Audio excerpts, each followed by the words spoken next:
All right. Hello and welcome back for another edition of American Voices here in El Paso, Texas. I'm your host, Paul de la Peña, and I'm joined today by Tom Handy. Tom is an awesome person, former veteran and former candidate in District 1. Tom, welcome to the show. Thank you. It's great to have you here. And today we're talking the day after Thanksgiving. So it's a time when most people are out, doing shopping and getting ready for the holidays. Thank you so much for coming in. I know we have a lot to discuss because we have 5 runoffs here in the city of El Paso. But briefly tell us about why you ran for city council in District 1. Well, I ran in for District 1 because I wanted to. I've been here 11 years and I've seen the changes, and El Paso could be great or better than what it is today, but it hasn't been. There's a lot of corruption going on. Even when I got here in 2013, that's when the whole EPISD scandal was going on, and then things have not gotten better since then. More scandals keep popping up, people doing the wrong thing, and as a resident here, you should expect more out of the people you elect to office. Absolutely. I spoke about this back in August. We were talking about that before the show, that there were going to be a number of runoffs. So right now, as we sit here, the day after Thanksgiving, we're going to have a runoff with the mayor of the city of El Paso. So it's Renard Johnson versus Brian Kennedy. So folks have to vote for that. There's a special election which is the one that we're talking about, because Mr. Kennedy decided to run for mayor, so that's where we are in District 1. So this is a special election between Alejandra Chavez and Monica Reyes, Dr. Monica Reyes. So that's what we're here to talk about today. Other races that are in a runoff are District 3 Representative Diana Maldonado Rocha versus Jose Rodriguez, the retired realtor. We have Representative District 4 Chief Molinad versus Cynthia Boyer Trejo. That's a runoff. A special election out in District 5. So in that race, we have Amanda Cunningham and the former Chief of Staff, Ivan Nino, and that's at the far east side. And then in District 7, Chris Hernandez versus Lily Lemon. And there's a judge's race as well. Sam Flores, who's running against the incumbent Lauren Ferris. So folks have to get out and vote, right? That's Early true. voting starts on Monday, December the 2nd through the 10th, and Election Day is on the 14th. So Tom, with all that happening, there is going to be a change on city council. We know that there's been 6 people running for city council, so we have to elect our mayor, and we have to elect the rest of the board, the rest of the city council. So for all those that are listening that are just learning this for the first time, we have 8 people on city council. So, and then the tie-breaking vote would be the mayor. So everyone knows that. So there's 8 people on city council. Normally we just vote for 4 and 4, and they stagger that out so that the power doesn't shift so greatly. Post the November election, we're here. All right? Let's talk about why you're here and what you bring to the table. I know you're an Army veteran, but you've also worked in finance. Money Magazine, we were talking about that, your financial prowess. Tell us about that and why you're here to lend your support, as you will. Well, I'm a pretty basic guy. I've been investing since 1997, all on my own. I didn't know much about investing, so I learned it. This is all pre-internet for the most part. And I did a lot of, started with the stocks, opening my IRA, and then, got into real estate investing and cryptocurrencies after the last big market crash just in 2017. And so it's really, money controls a lot here, especially in El Paso, especially. So you've got to understand the basics, and sometimes you even got to watch behind the scenes what's really going on, who's moving a lot of things in the city, because it's not always people in city council or the mayor. It's a lot of people behind the scenes that are making doing things that you don't hear about openly, but they're making little moves here and there along the way. So I know that you ran. How many people were running in District 1 that you ran against? I ran against 3 other people. So there are 4 people in the race, and you came in third, and you're here today to endorse Dr. Monica Reyes. Yes, we were competing, on the last for the initial runoff, initial campaign, and then Yeah, I got to know Monica. We share a lot of similar values, similar beliefs, similar goals as well. Trying to make El Paso better. And why is it that you feel that you should put your support behind Dr. Reyes, Monica? Um, we have a lot of similar values, similar beliefs, and I have a good feeling. Talking to her and getting to know her, even her family as well. So I think yeah, I'm gladly going to lend her full support over this. Awesome. I know one of the big things is the city has, held the line, if you will, on taxes. So no new taxes for the city of El Paso, but we still have competing, taxes out there. There's the county tax. There's the appraisal district. There's certificates of obligation. There's all these other ways where our money can be pulled and stretched. Let's talk a little bit about that. This is going to go into the third budget, the third year that the city would have to hold the line on taxes. And that's one of the hallmarks of Dr. Reyes is she wants to, lower our taxes, freeze the tax rate for our seniors, which is really important, right, here in El Paso. So can you talk a little bit about that and where you see the city going in terms of fiscal responsibility and transparency? I think a lot will depend on who the mayor is, who gets elected, because I know Renard Johnson and then Brian Kennedy, they have different ideas on how to try to make progress here in the city. Renard Johnson, he may or may not agree with the holding the line on taxes, but I know he wants to bring in more infrastructure, more businesses here to the city.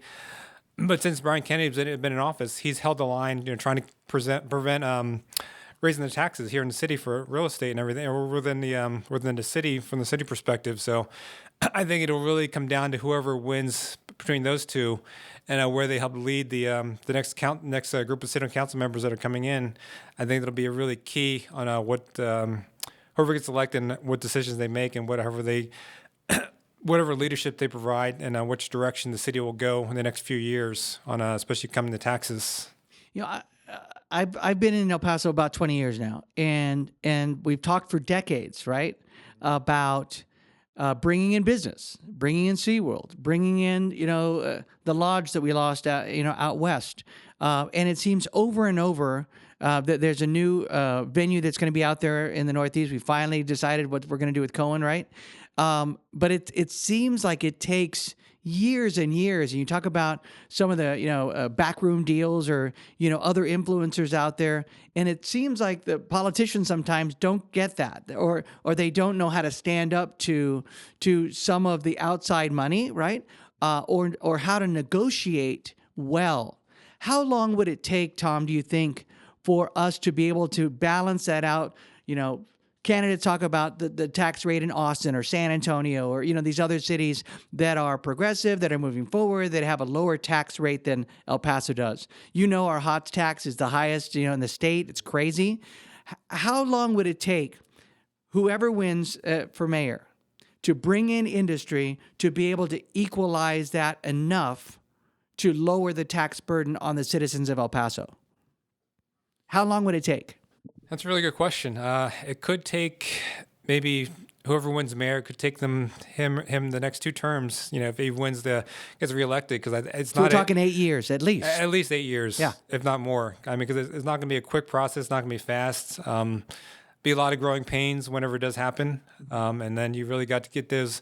You got to get buy-in from these other companies that want to come here. They got to really see what El Paso has to offer, and they got to. Really just get used to it, to really adapt to everything here and to help make progress here in the city, because we have a lot of potential, but it's a lot of things that are holding us back from making that next leap. Well, I know that UTEP has made advances in aerospace technology.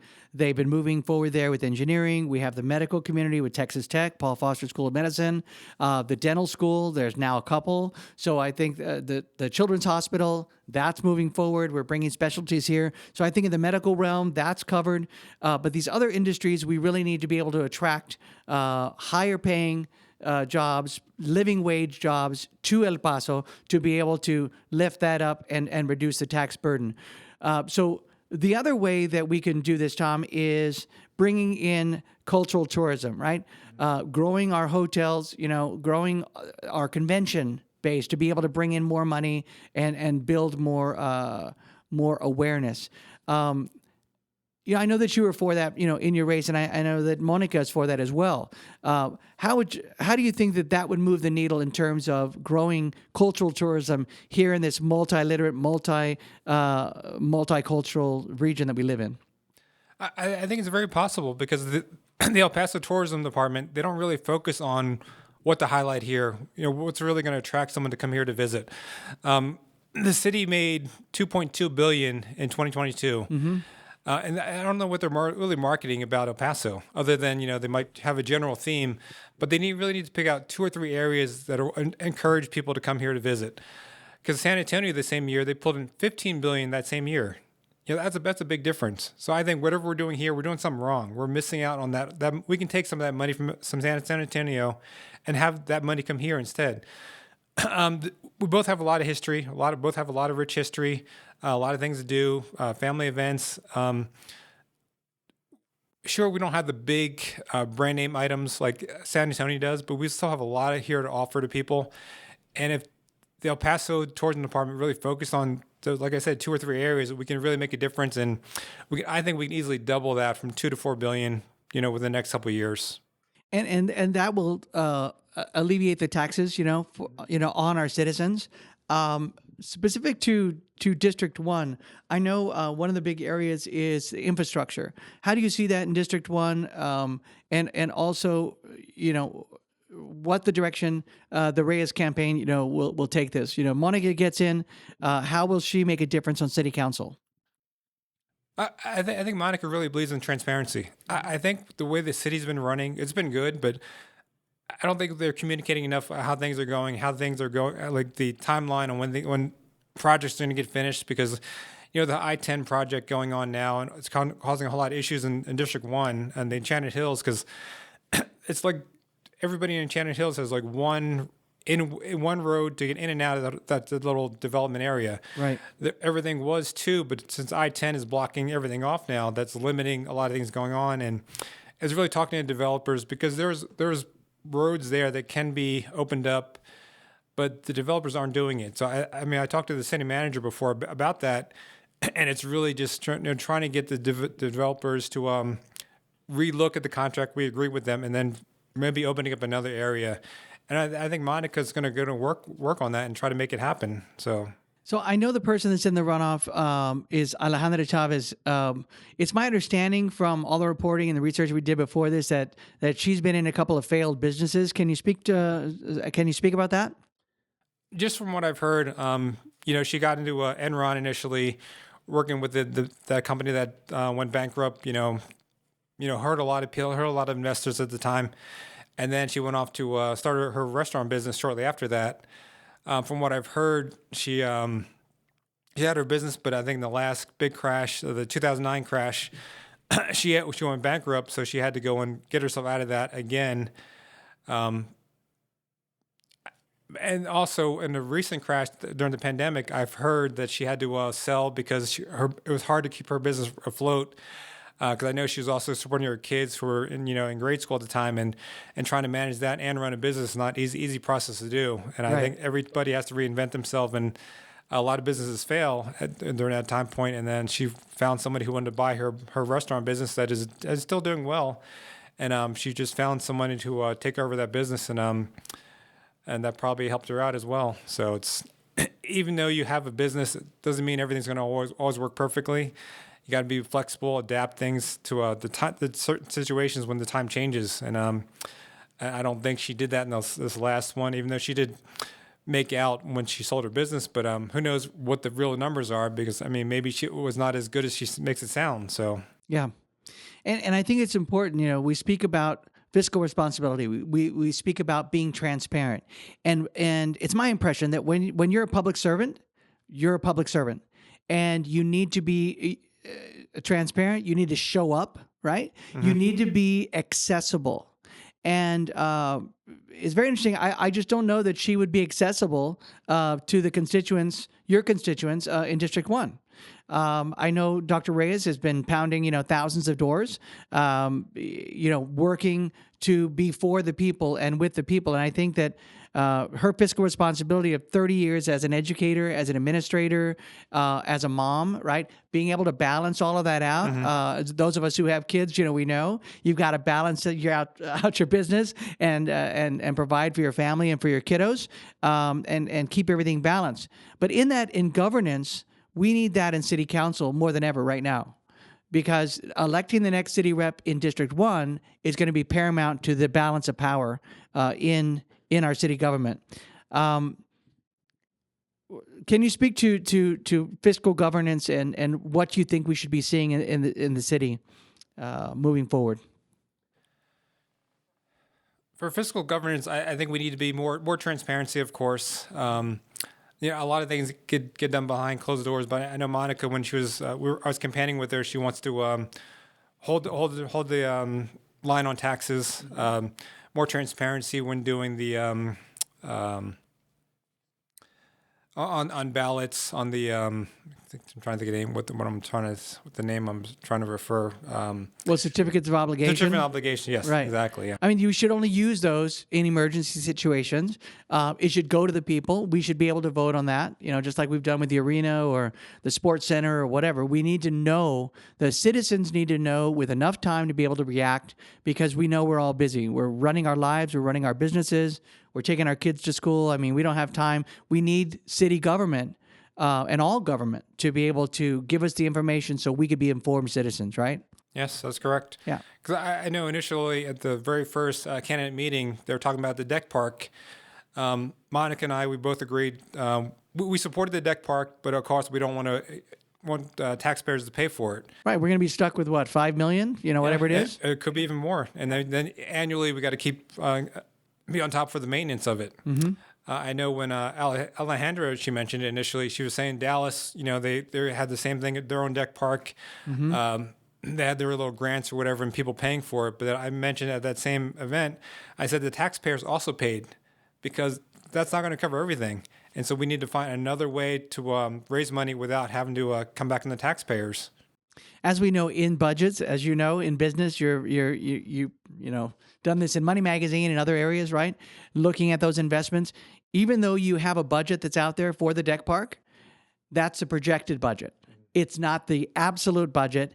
And what's going to happen when there's an increase in steel, or what's going to happen with upcoming tariffs with the past administration, right? There's all types of variables in business and especially when you're dealing with government and TxDOT. What other additional monies are going to be out there? So we're saying $5 million today, it could be $10 million tomorrow. And that tax burden is going to fall back on the city of El Paso, correct? Yes, it will. So we need this accountability in governance.